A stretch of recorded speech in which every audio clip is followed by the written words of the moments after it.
Sinisilip na ng pulisya ang anggulong foul play sa pamamaril ng riding in tandem sa whistleblower at dating empleyado ng National Irrigation Administration o NIA na si Kyle Antatico, isa ang 75 milyong pisong irrigation project sa Lanao del Sur sa mga pinuna ni Antatico dahil sa umano'y anomalya rito. Narito ang balita ni Kyle Bulias. May alok na 100,000 pisong pabuya ang National Irrigation Authority sa kung sino makapagbibigay ng impormasyon tungkol sa mga suspect sa pamamaslang sa dati nilang empleyado na si Nero Kyle Antatico.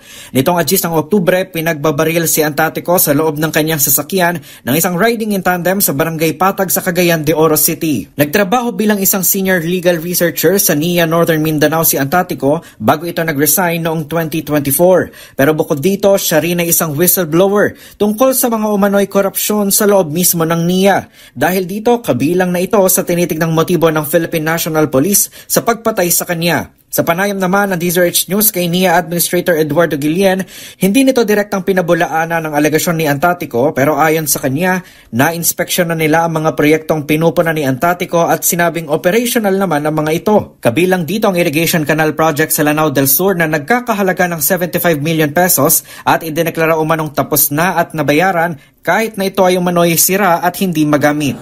Ang pinatignan po, ito po ay na-bidded and implemented, ginawa po ng program of work ng previous administration. At ito yung nirereklamo nga ni Kyle. Pinatignan naman po natin sa unang report, mga unang report po sa atin noon ay okay naman po yung yung dalawang project po kasi ito Maliban po doon sa isa, nagkaroon po kasi ng damage nga naman noong 2023, typhoon damage.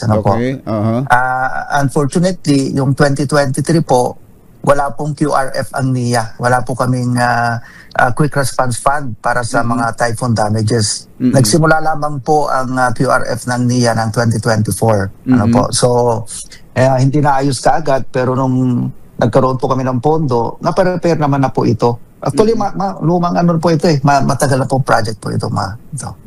At gumagana po ngayon. Nanindigan din si Guillen na wala anumang ghost project sa loob ng NIA sa ilalim ng kanyang liderato. Samantala, dumulog na rin ang NIA sa National Bureau of Investigation para ipanawagan ang mas mabilis na investigasyon at pagresolba sa kaso.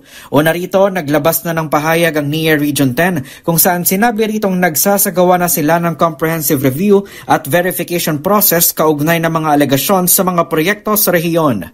Para sa MBC TV Network News, ito si Kyle Bulias ng DZRH. Una sa Pilipinas, una sa Pilipino.